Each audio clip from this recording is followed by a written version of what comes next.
जय हिंद दोस्तों। आज का जो टॉपिक है मैप ऑफ इंडिया मतलब भारत का मैप, भारत का नक्शा। जो इसके पहले जो पहला टॉपिक हम पढ़ा चुका है भारत के मैप के संबंधित, और उसके आगे के जो कुछ जानकारियां हैं भारत के मैप से संबंधित, जो मैप सेकंड में बताने का प्रयास करूंगा।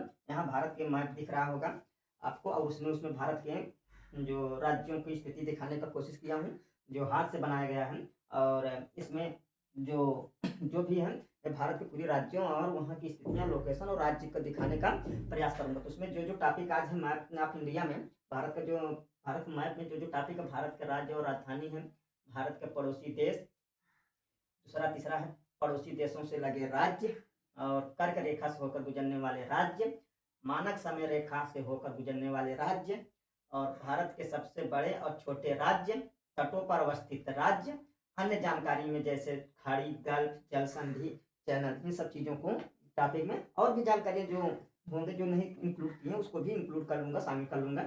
ठीक है, तो सबसे पहले भारत के राज्यों से चलते हैं। दोनों राज्य और राजधानी दोनों साथ ले चलेंगे, मतलब केंद्र शासित भी रहेगा राज्य। जैसे ये लद्दाख है, उत्तर की तरफ चलेंगे तो भारत के सबसे उत्तरी क्षेत्र में लद्दाख केंद्र शासित राज्य है, जो केंद्र सरकार का हस्तक्षेप होता है, मतलब राष्ट्रपति शासन होता है। और राज्य केंद्र शासित राज्यों में सबसे बड़ा राज्य जो है अब लद्दाख है। केंद्र शासित राज्यों में सबसे बड़ा राज्य लद्दाख है। दूसरे नंबर पर जम्मू और कश्मीर है, जिसकी राजधानी लद्दाख की राजधानी लेह है। लद्दाख की राजधानी लेह है, जम्मू कश्मीर राजधानी श्रीनगर है।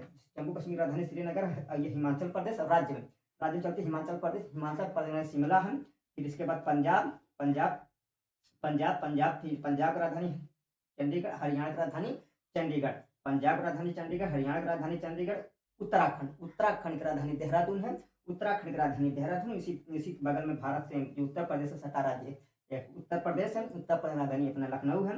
और राजस्थान जो पूरे देखो शॉर्टकट में नाम दिए हैं, पूरा नाम नहीं डाले हैं, जगह वजह शॉर्टेज होने के कारण से जो उसके राज्यों का नाम छोटे छोटे करके दिए हैं, नाम राज्यों का नाम बता दे रहे हैं। ठीक है, राजस्थान की राजधानी जयपुर है। फिर इसके बाद ये गुजरात है। गुजरात की राजधानी गांधीनगर है। गुजरात राजधानी गांधीनगर है। फिर इधर मध्य प्रदेश है, मध्य में है महाराष्ट्र। मध्य प्रदेश राजधानी है भोपाल। मध्य प्रदेश राजधानी है भोपाल। महाराष्ट्र राजधानी है मुंबई। और यहाँ पे जो केंद्र शासित राज्यों में दमन दीव और दादरा नगर हवेली। दमन दीव और दादरा नगर हवेली दोनों गुजरात में है। इधर देखो दमन है, इधर दीव है, दादरा नगर हवेली, जो दोनों की एक पहले अलग अलग राज्य केंद्र शासित राज्य था, दोनों के एक साथ मिला लिया गया है। दमन दीव और दादरा नगर हवेली दोनों के साथ मिला के दमन उसकी राजधानी दर्ज कर दिया गया है। केंद्र शासित राज्यों में 1 2 3 4 जो केंद्र शासित राज्यों की संख्या कुल 8 है। तो एक चंडीगढ़ है। चंडीगढ़ खुद एक केंद्र शासित राज्य है, जो उसकी राजधानी चंडीगढ़ ही जो यहाँ स्थित है। और जम्मू कश्मीर 1 2 3। अब दिल्ली अपना यह भारत का राजधानी खुद एक केंद्र शासित राज्य है, जिसकी राजधानी दिल्ली ही है। ठीक, केंद्र शासित राज्य में भी आती है और भारत की राजधानी भी है। इधर दमन दीव और दादरा नगर हवेली, जिसकी राजधानी दमन है। फिर इसके बाद गोवा है। गोवा की राजधानी पणजी है। गोवा की राजधानी पणजी है। कर्नाटक राजधानी है बेंगलुरु। कर्नाटक राजधानी बेंगलुरु है। केरल राजधानी तिरुवनंतपुरम। केरल की राजधानी तिरुवनंतपुरम। इधर आइए असम क्या कहते हैं अरब सागर में जो समुद्र में है। ठीक है, समुद्र में स्थित है, जो द्वीपों पर अवस्थित है। द्वीप का मतलब ये होता है, जैसे जानकारी के लिए बता दें, द्वीप का मतलब ये होता है ऐसा भूभाग, ऐसा जमीन का टुकड़ा जो चारों तरफ पानी से घिरा हो, जो चारों तरफ पानी से घिरा हो, उस क्षेत्र को हम द्वीप कहते हैं। मतलब उसके चारों तरफ पानी ही पानी हो, बीच में जमीन समुद्र से पानी के बीच में उठा हुआ भाग को द्वीप कहते हैं। ये देखिए समुद्र ही है, समुद्र मतलब सागर ही है। तो इसके बीच में जो छोटे छोटे बिंदी दिख रहे हैं ये है द्वीप, क्योंकि इन सब के चारों तरफ पानी ही पानी है। ठीक है, इसलिए द्वीप में कहलाते हैं। द्वीप का मतलब होता है जिसके चारों तरफ पानी हो। ठीक है, और जमीन में पानी में उठा हुआ भाग को द्वीप कहते हैं। ठीक है, और इसके बाद केरल राजधानी तिरुवनंतपुरम है। ये तमिलनाडु राजधानी है चेन्नई। फिर इसके बाद आंध्र प्रदेश आता है। आंध्र प्रदेश राजधानी अमरावती है। तेलंगाना राजधानी है हैदराबाद। फिर इधर चलते हैं छत्तीसगढ़ की राजधानी है रायपुर। उड़ीसा की राजधानी है भुवनेश्वर। इधर है झारखंड की राजधानी है रांची। फिर इसके बाद बिहार की राजधानी है पटना। इधर इसके बाद पश्चिम बंगाल है। पश्चिम बंगाल की राजधानी है कोलकाता है। पश्चिम बंगाल की राजधानी कोलकाता है। इसके बाद सिक्किम राजधानी है गंगटोक। फिर इसके बाद है असम की राजधानी है दिसपुर। इसके बाद मेघालय की राजधानी है शिलोंग। फिर इसके बाद अरुणाचल पूरा भारत के सबसे पूर्वी राज्यों में अरुणाचल प्रदेश आता है, जहाँ सूर्य सबसे पहले उदय होता है। और इसकी राजधानी है ईटानगर। इसकी राजधानी ईटानगर। ये नागापुर नागालैंड है, नागालैंड राजधानी कोहिमा, नागालैंड की राजधानी कोहिमा, नागालैंड राजधानी कोहिमा। मणिपुर की राजधानी इम्फाल है, मणिपुर की राजधानी इम्फाल है, मणिपुर का राजधानी इम्फाल है। मिजोरम राजधानी है आइजोल है, मिजोरम राजधानी आइजोल है, मिजोरम राजधानी आइजोल है। और त्रिपुरा राजधानी है अगरतला। जो तीन तरफ बांग्लादेश से घिरा हुआ राज्य, भारत के सबसे तीनों तरफ से घिरा हुआ राज्य त्रिपुरा है, जिसकी राजधानी है अगरतला, त्रिपुरा। ठीक है, अगला आ जाता है भारत के पड़ोसी देश है। भारत के पड़ोसी देशों में सबसे पहले पाकिस्तान, इधर से चलते हैं, इधर चलेंगे। ठीक है, मतलब इधर से पश्चिम से चलते हैं, पूरब तरफ चलेंगे। ठीक, बाएं से दाएं तरफ चलते हैं। पाकिस्तान भारत के सबसे पड़ोसी, इधर पाकिस्तान। फिर इसके बाद सबसे कम सीमा साझा करने वाला, भारत के बाउंड्री शेयर करने वाला राज्य है अफगानिस्तान। सॉरी, जो भारत से सबसे कम बाउंड्री शेयर साझा करने वाला जो देश है वो अफगानिस्तान। 106 किलोमीटर मतलब सीमा साझा करता है, वो भी पाकिस्तान से अधिकृत जम्मू कश्मीर से। और इसके बाद पाकिस्तान, अफगानिस्तान, फिर चीन है। चीन के बाद ये नेपाल है, नेपाल। अच्छा, पाकिस्तान की राजधानी है इस्लामाबाद। पाकिस्तान की राजधानी इस्लामाबाद और अफगानिस्तान की राजधानी काबुल है। अफगानिस्तान की राजधानी काबुल है। चीन की राजधानी बीजिंग है। चीन की राजधानी बीजिंग है। और नेपाल की राजधानी काठमांडू है। भूटान की राजधानी थिम्पू है। और भूटान की राजधानी थिम्पू है। म्यांमार की राजधानी गुलत्रुम है। म्यांमार की राजधानी गुलत्रुम है। म्यांमार की राजधानी गुलत्रुम है। बांग्लादेश की राजधानी ढाका है। इसके बाद ये दो जो इधर 1 2 3 4 5 6 7 ये 7 जो भारत को पड़ोसी देश जो सीमा साझा करते हैं, ये क्या कहते हैं, स्थलीय सीमा साझा करने वाले देश हैं। भारत के 7 पड़ोसी ऐसे देश हैं जो स्थलीय सीमा साझा करने वाले, उससे कुल भारत के पड़ोसी देशों की संख्या 9 है। तो 7 इसमें से स्थलीय सीमा साझा करने वाले 2 ऐसे देश हैं जो जलीय सीमा साझा करने वाले, एक श्रीलंका है, एक मालदीव है। श्रीलंका की राजधानी कोलंबो है और मालदीव राजधानी माले है। ठीक है, श्रीलंका राजधानी कोलंबो, मालदीव राजधानी माले है। ये जलीय सीमा साझा करने, भारत के जलीय सीमा साझा करने वाले जो राज्य देश हैं वो 2 हैं, श्रीलंका, मालदीव। और स्थलीय सीमा साझा करने वाले देशों की संख्या है 7। ठीक, इसमें पाकिस्तान, अफगानिस्तान, चीन, नेपाल, भूटान, म्यांमार, बांग्लादेश। ठीक है, पड़ोसी देशों से लगे राज्य हो गए पड़ोसी देशों। अच्छा, भारत के जो पड़ोसी देश हैं उनसे कौन कौन राज्य सटे हैं ये देख लेते हैं। जैसे मान लीजिए पाकिस्तान से जो भारत के पड़ोसी राज्य हैं, पाकिस्तान से सटे पड़ोसी राज्य जो हैं, ये गुजरात है, राजस्थान है, पंजाब है, और ये जम्मू कश्मीर है, ये केंद्र शासित राज्य में, और लद्दाख है। और अफगानिस्तान से केवल एक राज्य साझा करता है, लद्दाख करता है। चीन के साथ चीन है, हिमाचल प्रदेश है, फिर इसके बाद ये सिक्किम है, फिर इसके बाद अरुणाचल प्रदेश है। तो भारत के साथ जो चीन के साथ सीमा साझा करने वाला है ये लद्दाख है, हिमाचल प्रदेश है, फिर इधर सिक्किम है, फिर अरुणाचल प्रदेश है। और नेपाल के साथ सीमा साझा करने वाले राज्य जो उत्तराखंड, नेपाल के साथ सीमा साझा करने वाले उत्तराखंड, और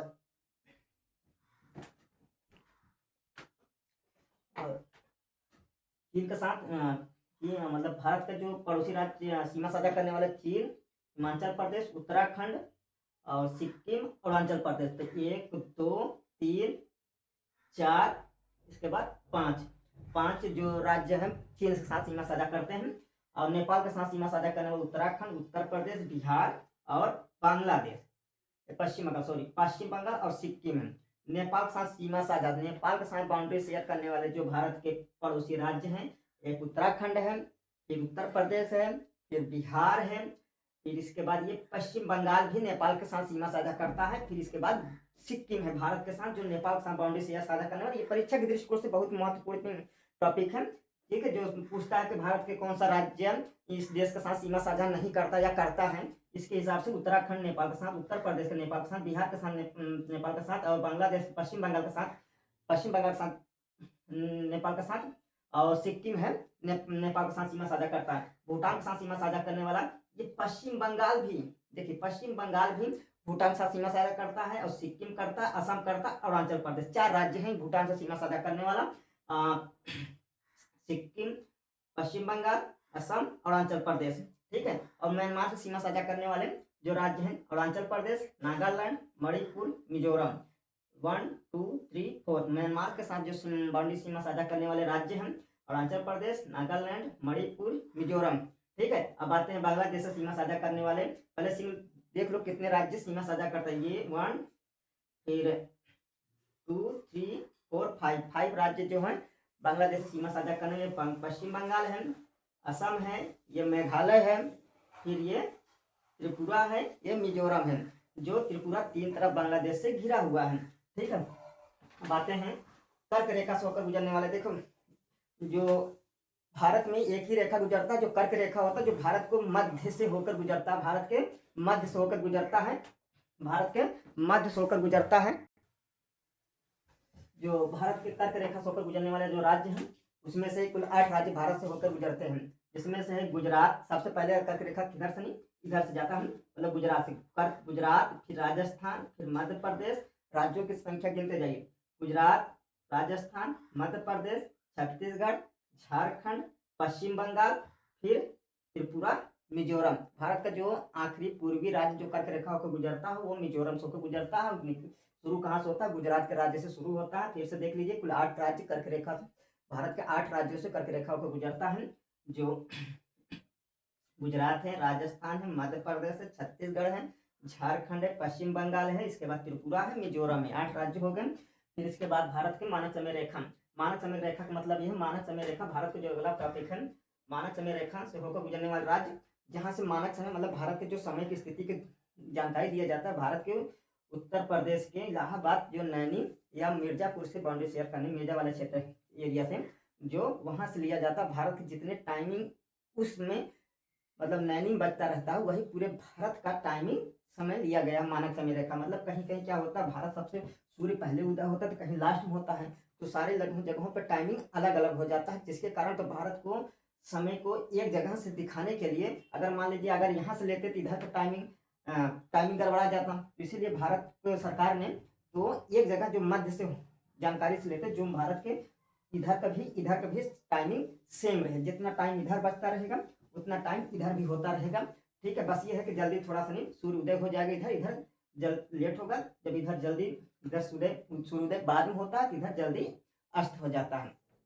ठीक है, तो मानक समय रेखा भारत के 5 राज्यों से होकर गुजरता है, उत्तर प्रदेश, फिर मध्य प्रदेश, छत्तीसगढ़, उड़ीसा, आंध्र प्रदेश। भारत के 5 राज्यों से मानक समय रेखा होकर गुजरता है। जो मानक समय रेखा मतलब मानक में टाइम बताने का काम करता है। भारत के 5 राज्यों से उत्तर प्रदेश, मध्य प्रदेश, छत्तीसगढ़, उड़ीसा और आंध्र प्रदेश होकर गुजरता है। फिर इसके बाद अगला टॉपिक जो है, भारत के सबसे बड़े और छोटे राज्य। भारत के सबसे बड़े और छोटे राज्यों में, तो सबसे बड़े बड़े राज्यों क्षेत्रफल की दृष्टि से देखे जाए तो भारत का सबसे बड़ा राज्य क्षेत्रफल की दृष्टि से राजस्थान है। फिर इसके बाद मध्य प्रदेश है, फिर इसके बाद महाराष्ट्र है, फिर चौथे नंबर अपना उत्तर प्रदेश आता है क्षेत्रफल की दृष्टि में। क्षेत्रफल के हिसाब से भारत के सबसे बड़े राज्य राजस्थान, मध्य प्रदेश, महाराष्ट्र, उत्तर प्रदेश। फिर इसके बाद छोटे राज्यों में आते हैं। भारत का सबसे छोटा राज्य क्षेत्रफल की दृष्टि की बात की जाए तो गोवा आता है। ठीक है, गोवा आता है, फिर सिक्किम आता है, फिर त्रिपुरा आता है। ठीक है, तो गोवा है, सिक्किम है, त्रिपुरा है, भारत के छोटे राज्यों में काम शामिल किया जाता है। और जनसंख्या की दृष्टि में चलते हैं तो भारत के छोटे बड़े जनसंख्या, सबसे ज्यादा जनसंख्या किस राज्य में है, फिर इसके बाद उसमें सबसे कम जनसंख्या किस राज्य में। भारत के सबसे बड़े राज्यों में जनसंख्या की दृष्टि से सबसे अधिक जनसंख्या वाला राज्य उत्तर प्रदेश, फिर इसके बाद महाराष्ट्र, फिर इसके बाद अपना बिहार, फिर इसके बाद चौथे नंबर पर पश्चिम बंगाल आता है। उत्तर प्रदेश सबसे जनसंख्या की दृष्टि में सबसे बड़े राज्य उत्तर प्रदेश, फिर महाराष्ट्र, फिर बिहार, फिर पश्चिम बंगाल। छोटे राज्यों में आते हैं तो जनसंख्या की दृष्टि में सबसे कम जनसंख्या आता है सिक्किम में, सबसे कम आता है सिक्किम में।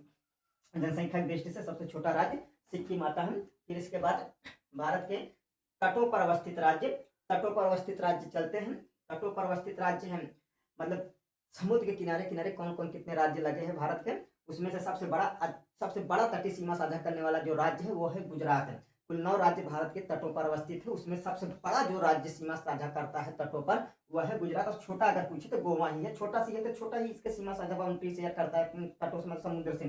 तो सबसे बड़ा है गुजरात, फिर इसके बाद महाराष्ट्र, फिर गोवा। इधर से चलते हैं इधर तरफ, तो गुजरात इधर से चलते हुए इधर तरफ चलते हैं। ठीक है, तो गुजरात, महाराष्ट्र, गोवा सबसे कम समुद्री की तटीय सीमा साझा करता है। कर्नाटक, केरल, फिर तमिलनाडु, आंध्र प्रदेश, उड़ीसा और फिर इसके बाद पश्चिम बंगाल। ठीक है, ये 1 2 3 4 5 6 7 8 9। ठीक है, गुजरात, महाराष्ट्र, गोवा, कर्नाटक, केरल, तमिलनाडु, आंध्र प्रदेश, उड़ीसा, पश्चिम बंगाल।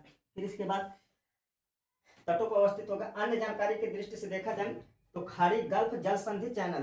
तो सबसे पहले हम भारत एक प्रायद्वीपीय देश है। भारत एक प्रायद्वीपीय देश है। प्रायद्वीपीय मतलब मैं उस दिन बताया था पिछले वाले जो फर्स्ट पार्ट में। तो ऐसा जब मतलब भूभाग, ऐसा स्थल जो तीन तरफ पानी से घिरा। तो भारत एक प्रायद्वीपीय देश। इधर देखिए, इधर तरफ बंगाल खाड़ी, इधर तरफ अरब सागर है, नीचे तरफ हिंद महासागर है। तीन तरफ महासागरों से घिरा हुआ है। तो तीन तरफ पानी से घिरा हुआ और एक तरफ स्थल से जुड़ा हुआ। तो ऐसे भूभाग, ऐसे जमीन, ऐसे मतलब स्थल जो तीन तरफ किससे घिरा हो, मतलब पानी से घिरा क्षेत्र को ही प्रायद्वीपीय कहते हैं। ठीक है। इधर भारत से सागरों से घिरा हुआ है। पहली बात, इधर अरब सागर, इधर बंगाल है, नीचे हिंद सागर। तो तीन तरफ पानी से घिरा होने के कारण इसे प्रायद्वीपीय कहते हैं। ठीक है। प्रायद्वीपीय मतलब यही होता है, तीन तरफ पानी, तरफ एक तरफ बाउंड्री, मतलब स्थल से जुड़ा हुआ, तो उसे प्रायद्वीपीय कहते हैं। अब आते हैं खाड़ी, गल्फ, जल संधि, चैनल।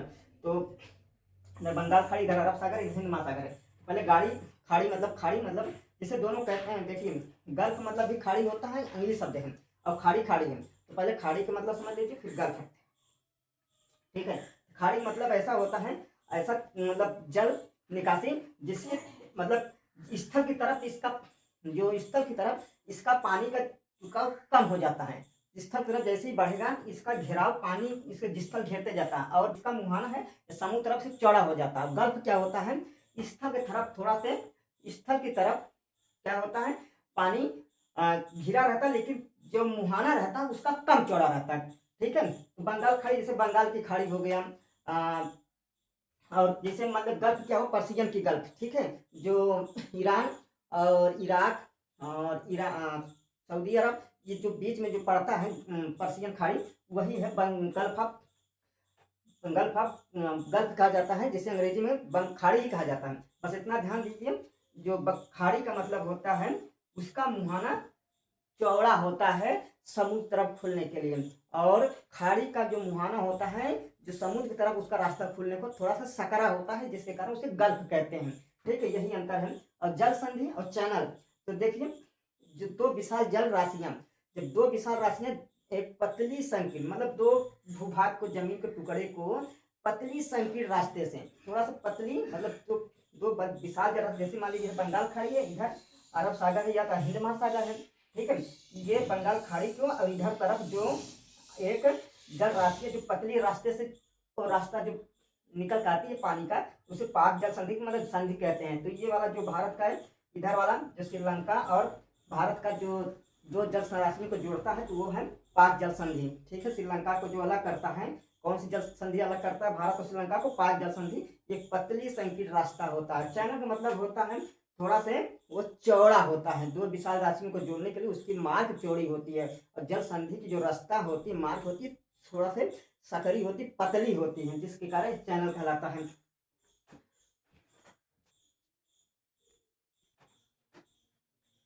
तो खाड़ी जल संधि मतलब ऐसे समझ लीजिए, जैसे एक हाईवे, जो हाईवे बहुत बड़ा सड़क होती है, एक पतली संकीर्ण रास्ता जो हाईवे होती है वो समझ लीजिए चैनल होती है, और जो पतली संकीर्ण गली वाली रास्ता होती है तो उसे समझ लीजिए जल संधि। तो ये गली दूसरे गली के जोड़ने के, या रोड एक रोड दूसरे रोड को जोड़ने वाले जो पतली सड़क, उसे गली को ही पाक जल संधि, मतलब कम रास्ता वाले दो राशियों, विशाल राशियों को जोड़ने वाला जल संधि कहलाता है। अच्छा, एक पॉइंट हमने भूल गया था, जो केंद्र शासित राज्यों में अंडमान निकोबार द्वीप समूह, जिसका राजधानी है पोर्ट ब्लेयर है। ठीक है।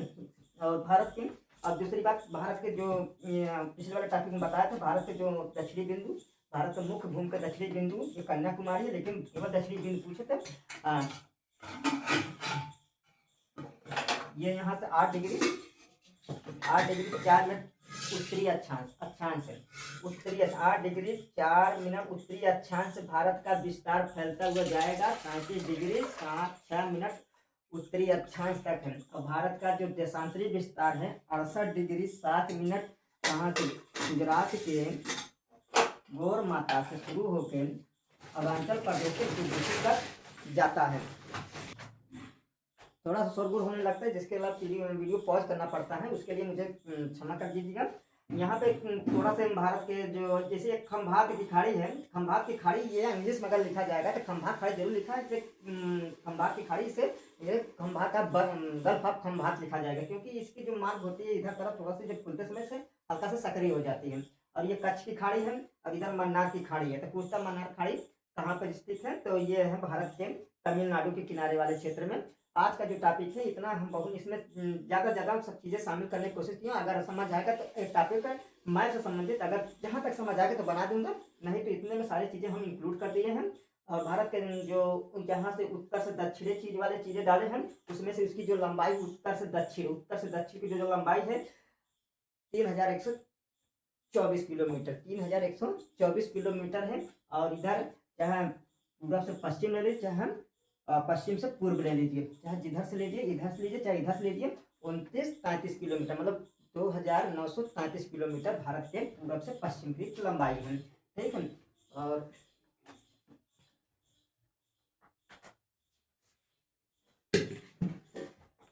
आज के लिए इतना ही टॉपिक है।